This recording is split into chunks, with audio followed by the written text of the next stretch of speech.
Siamo qui all'ERAP Agrigento Villaggio Mosè con tantissime offerte, tantissime iniziative, anche numerosi gente che viene qui, tanti ragazzi che si avviano al lavoro, insomma un'offerta che aumenta giorno dopo giorno. Sì, l'offerta aumenta giorno dopo giorno, siamo ormai un ente che è ben radicato nella società agrigentina, perché abbiamo un accesso giornaliero di circa 20-30 persone che vengono per informazioni e comunque vari corsi avviati. Oggi difatti consegniamo 25 qualifiche professionali di operatore sociosanitario che sono state consegnate dall'assessorato alla salute e che noi stiamo dando ai ragazzi che hanno fatto il corso. Sono 25 persone di un corso che è finito a dicembre con regolare esame e che oggi vede la consegna, ripeto, di queste qualifiche dateci a noi dall'assessorato e che noi dall'assessorato stiamo consegnando ai ragazzi.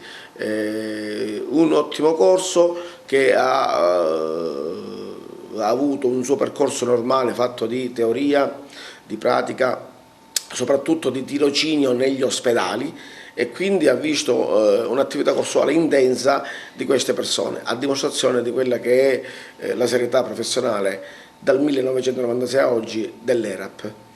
Oggi gli attestati di consegna all'ERAP, il frutto e il risultato di un'intensa attività formativa.